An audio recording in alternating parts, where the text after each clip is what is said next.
नमस्कार दोस्तों पिछले कुछ दिनों में अगर आपने टीवी चैनल्स, सोशल मीडिया, अखबार या यूट्यूब डिबेट्स को बड़े ध्यान से देखा होगा तो एक चीज आपको कॉमन देखने को वहां पर जरूर मिली होगी।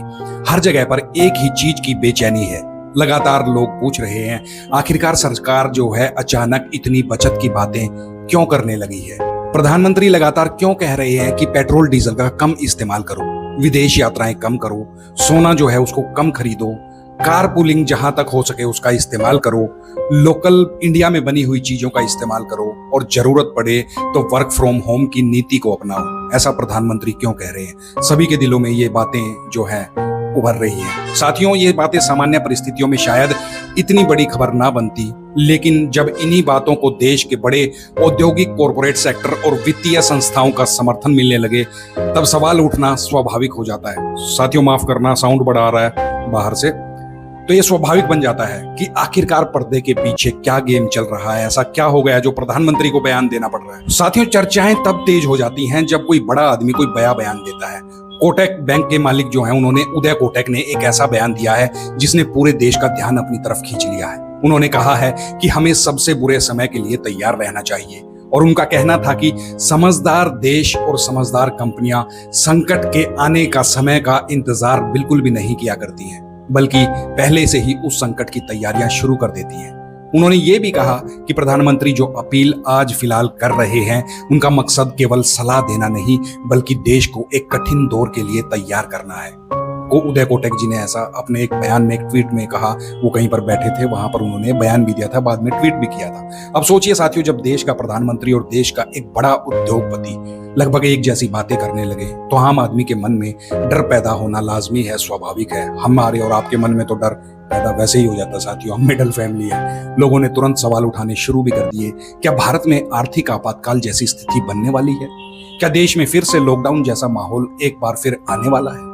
क्या सरकार धीरे धीरे लोगों को कम खर्च करने और घरों में सीमित रहने की मानसिक ट्रेनिंग दे रही है, उसके लिए आगाह कर रही है? क्योंकि मोदी जी ने भी कहा है और उदय कोटक जी ने भी कहा है, तो इसके पीछे मतलब कुछ तो गड़बड़ है। साथियों, असल में पूरी कहानी जो है सीधे सीधे भारत की अर्थव्यवस्था जो है उस पर और विदेशी मुद्रा भंडार से जुड़ी हुई दिखाई देती है। इसे आसान भाषा में अगर समझें तो साथियों, भारत एक बहुत बड़ा देश है, लेकिन अपनी जरूरतों के लिए अभी भी भारत जो है वो दुनिया पर काफी हद तक निर्भर करता है।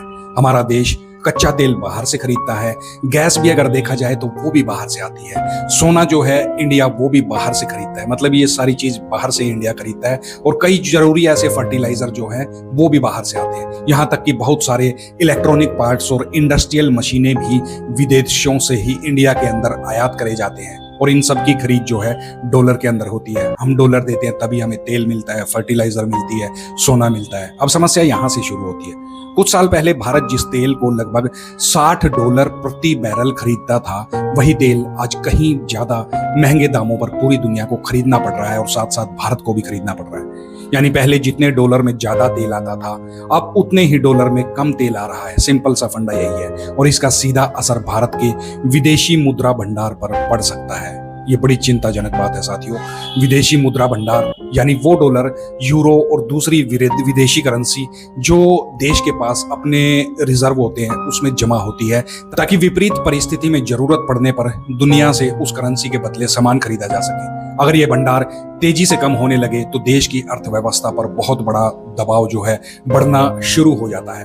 अब आप सोच रहे होंगे कि हम तो भारत में रुपए खर्च करते हैं भैया, डॉलर का हमसे क्या लेना देना, डॉलर घटे बढ़े इसका हमें क्या लेना देना, फिर चिंता हमें डॉलर की क्यों करनी चाहिए जब हम रुपया ही खर्च करते हैं। साथियों, यहीं पर सबसे दिलचस्प और सबसे गंभीर हिस्सा इस बात का आता है। मान लीजिए, आप एक उदाहरण ले लीजिए, आप बाजार से सोना खरीदते हैं, आप दुकानदार के पास जाते हैं और दुकानदार को रुपए दे देते हैं और आपको लगता है कि आपने तो भारतीय करेंसी में इसकी पेमेंट करी है, लेकिन असल में साथियों वो सोना जो है आपने खरीदा है, जिसे खरीद कर आप घर लाए हो, वो सोना विदेशों से इंपोर्ट हुआ है। भारत सरकार और बैंकिंग सिस्टम अंत में विदेशी कंपनियों को डॉलर में उसका भुगतान करते हैं। यानी हर सोने की खरीद पर भारत के विदेशी मुद्रा भंडार से डॉलर जो है वो बाहर चला जाता है। जिस भी देश से हमने वो सोना खरीदा है उसे हम वो डॉलर दे देते हैं। इसलिए प्रधानमंत्री लोगों से कह रहे हैं, भैया फिलहाल जरूरत से ज्यादा सोना आप बिल्कुल भी मत खरीदिए, क्योंकि आपका सोना खरीदने से विदेशी मुद्रा भंडार कम हो रहा है। अब बात करते हैं पेट्रोल और डीजल की। भारत अपनी जरूरतों का बड़ा हिस्सा जो है बाहर से पेट्रोल डीजल का आयात करता है, इंपोर्ट करता है। अगर अंतर्राष्ट्रीय बाजार में तेल महंगा हो जाए या सप्लाई बाधित हो जाए तो भारत को इस पर ज्यादा डॉलर जो है साथियों खर्च करने पड़ते हैं। यही वजह है कि सरकार अब लोगों से कह रही है, भैया जहां पर जरूरी ना हो वहां गाड़ियों का आप इस्तेमाल बहुत कम कर दें, और ना करें तो वो और भी ज्यादा बढ़िया है। कार पुलिंग की कोशिश करें, पब्लिक ट्रांसपोर्ट से जाने की कोशिश करें और वहीं ईंधन को अपने बचाने की भी कोशिश करें। अब यहाँ पर साथियों सवाल ये उठता है, क्या स्थिति इतनी ज्यादा खराब है कि सरकार को इस स्तर पर आकर बयान देने पड़ रहे हैं और दूसरे लोगों को भी बयान देने पड़ रहे हैं? क्या इतनी ज्यादा स्थिति अपने देश के अंदर खराब है? देखिए, सरकार जो है सीधे सीधे ये नहीं कह रही कि देश जो है वो संकट में है, लेकिन संकेत जरूर दे रही है सरकार कि दुनिया जो है वो तेजी से बदलती जा रही है। रूस यूक्रेन युद्ध हो, मध्य पूर्व में तनाव हो, ग्लोबल सप्लाई चेन की समस्या हो या डॉलर की ताकत हो, इन सब का असर भारत जैसे देशों पर सबसे ज्यादा पड़ता है, क्योंकि अपने यहाँ जनसंख्या बहुत ज्यादा है और हम सब जो है इंपोर्ट पर ही डिपेंड है। फर्टिलाइजर का उदाहरण ले लीजिए, चलो भारत की खेती के लिए बड़ी मात्रा में खाद जो है भारत से इंपोर्ट करवाता है, बाहर से मंगवाता है। खासतौर पर जो आपको बता दें, खाड़ी देशों से ये सबसे ज्यादा आता है, लेकिन अंतर्राष्ट्रीय हालात खराब होने के कारण सप्लाई चेन इसकी बहुत ज्यादा प्रभावित हुई है। इससे कीमतें लगातार बढ़ती जा रही हैं और इंपोर्ट करना भारत के लिए मुश्किल होता जा रहा है। इसी वजह से किसानों से भी कहा गया है कि भैया आप जो ये फर्टिलाइजर है, यूरिया है, आप इसका सोच समझकर इस्तेमाल करें।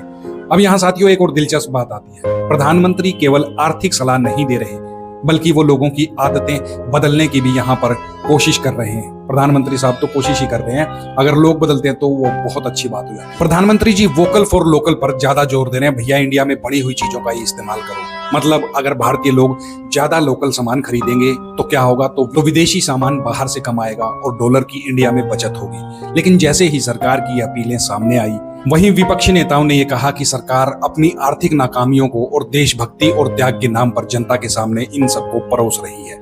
वहीं कुछ नेताओं ने कहा कि अगर अर्थव्यवस्था मजबूत होगी तो जनता से बार बार कम खर्च करो की अपील इंडिया को नहीं करनी पड़ेगी। विपक्ष का जो है ऐसा कहना है। अब यहीं पर किसान नेताओं ने भी प्रधानमंत्री से सीधे सवाल उठाए हैं। उनका कहना है, अगर किसान फर्टिलाइजर का कम इस्तेमाल अपने खेत के अंदर, अपनी फसल के अंदर करेगा तो उत्पादन पर इसका सीधा सीधा असर पड़ेगा। वहीं ज्वेलर्स एसोसिएशन ने कहा है, अगर लोग जो है वो सोना खरीदना कम कर देंगे तो पूरे देश में, पूरे सर्राफा बाजार पर इसका असर पड़ेगा और लाखों लोगों का रोजगार इससे प्रभावित हो सकता है। उनका कहना बिल्कुल जायज है, क्योंकि इंडिया में सर्राफा बाजार के अंदर कम से कम जो है आप मान के चलो 1.5 करोड़ आदमी काम करता है। इसी बीच सोशल मीडिया पर अफवाहों का तूफान भी आ गया। कुछ लोगों ने कहना शुरू कर दिया कि भैया देश में एक बार फिर से लॉकडाउन आने वाला है। वाह जी वाह, लोग बहुत जल्दी रिएक्ट करते हैं। वजह बताई गई कि सरकार वर्क फ्रॉम होम, कम यात्रा और ईंधन बचाने की लगातार बात कर रही है।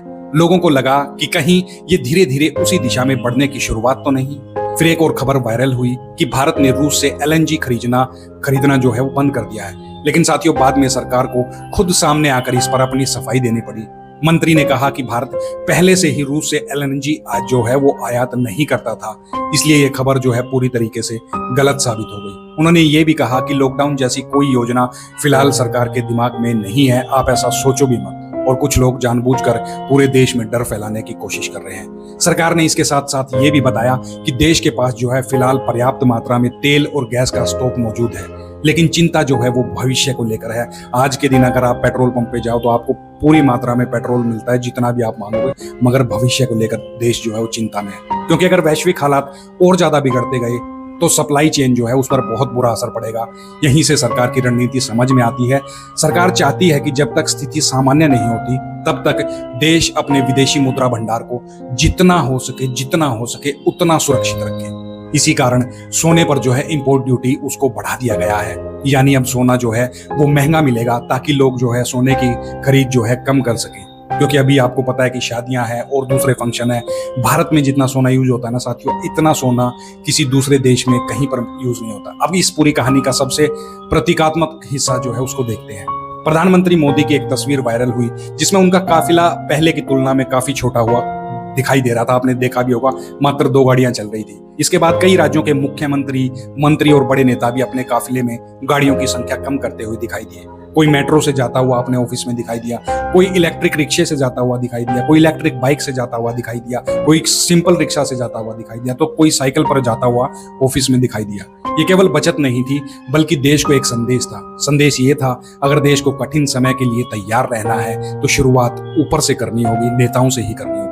हालांकि इस पर भी एक विवाद बना हुआ है। लोगों ने कहा है कि प्रधानमंत्री और बड़े नेताओं की सुरक्षा जो है वो बेहद जरूरी होती है। अगर वे सुरक्षा में ज्यादा कटौती करेंगे तो ये जोखिम भरा हो सकता है किसी भी बड़े प्रधानमंत्री, नेता, मुख्यमंत्री के लिए, क्योंकि किसी भी बड़े नेता पर हमला जो है देश की स्थिरता को और ज्यादा प्रभावित कर सकता है। एक तो ये संकट है, ऊपर से जो है सुरक्षा में अगर ऐसा हो जाता है तो इसमें बहुत बुरा हो जाएगा। अब कॉर्पोरेट सरकार भी सरकार के साथ जो है वो खड़ा हुआ नजर दिखाई दे रहा है। कई कंपनियां car pulling, work from home और बिजनेस ट्रैवल कम करने पर फिलहाल जो है विचार कर रही है। कंपनियों का कहना है कि अगर सरकार विदेशी मुद्रा बचाने की कोशिश कर रही है तो उद्योग जगत को भी इसमें अपना योगदान देना चाहिए, और हमें भी कार पुलिंग करनी चाहिए, हमें भी वर्क फ्रॉम होम करना चाहिए, और हमें भी अपने पेट्रोल डीजल जो जनरेटर चलते हैं उनकी खपत जो है उसको भी कम करना चाहिए। लेकिन सबसे बड़ा सवाल अब भी यही है, क्या लोगों को इस सिचुएशन के अंदर जो बयान आ रहे हैं इसके अंदर डरना चाहिए या नहीं? फिलहाल उपलब्ध जो जानकारी है उसके अनुसार स्थिति इतनी गंभीर दिखाई जा रही है कि घबराहट जो है पब्लिक के अंदर फैल रही है। सरकार लगातार कह रही है कि देश के पास जो है पर्याप्त स्टॉक मौजूद है, लेकिन साथ ही सरकार ये भी समझती है कि दुनिया जो है एक ऐसे अनिश्चित दौर में प्रवेश कर चुकी है, यानी ये पूरा अभियान शायद किसी तात्कालिक आपदा से ज्यादा भविष्य की तैयारी सरकार की तरफ से दिखाई दे रही है। इसलिए बयान भी आ रहे हैं और इस तरीके की रिक्वेस्ट भी करी जा रही है, और यही इस कहानी का साथियों सबसे बड़ा संदेश भी है। आज दुनिया में वही देश टिक पाएंगे जो आत्मनिर्भर होंगे, जो किसी दूसरे देश पर डिपेंड नहीं होंगे, जो खुद के देश में प्रोडक्शन करे, खुद का सब कुछ इस्तेमाल करे। वही देश जो है आगे बढ़ेंगे, जिनके पास मजबूत विदेशी भंडार मौजूद होगा, जो कम से कम आयात पर निर्भर रहेंगे, और जिनकी जनता संकट के समय अनुशासन के साथ सरकार का साथ देगी। मतलब वही देश जो है अब टिक पाएंगे। अब ये आप पर है साथियों, आप इसे सामान्य सरकारी अपील मानते हैं, आर्थिक चेतावनी मानते हैं, या आने वाले समय के बड़े बदलाव की शुरुआत का संकेत मानते हैं। लेकिन इतना तय है दोस्तों, दुनिया जो है वो बदल रही है, और शायद भारत भी धीरे धीरे खुद को उस बदलती दुनिया के हिसाब से तैयार कर रहा है। साथियों सॉरी यार, बड़ा शोर आ रहा है बाहर जो है ना, मैं बस स्टैंड के पास एक होटल में हूँ तो उससे बड़ा शोर आ रहा है। तो साथियों ये हिसाब किताब है जो गवर्नमेंट अपील कर रही है, जो प्रधानमंत्री अपील कर रहे हैं, जो कोटक महिंद्रा अपील कर रहे हैं, वो सिर्फ यही है कि भैया भविष्य की तैयारी कर लो। फॉरेन रिजर्व जिस देश के पास ज्यादा होंगे वही टिक पाएगा। इसलिए सरकार अपील कर रही है, तेल कम खर्च करो, डीजल कम खर्च करो, कार पुलिंग करो, वर्क फ्रॉम होम करो। तो साथियों ये था पूरा हमारा छोटा सा एक विश्लेषण। तो जो साथी नए पहली बार चैनल पर आए हैं, कृपया चैनल को सब्सक्राइब जरूर करना यार। अपने कमेंट भी लिखना, इस मुद्दे पर आप क्या सोचते हो। मिलते हैं आपसे अगले ऐसे ही किसी टॉपिक के साथ, तब तक अपना ख्याल रखिएगा।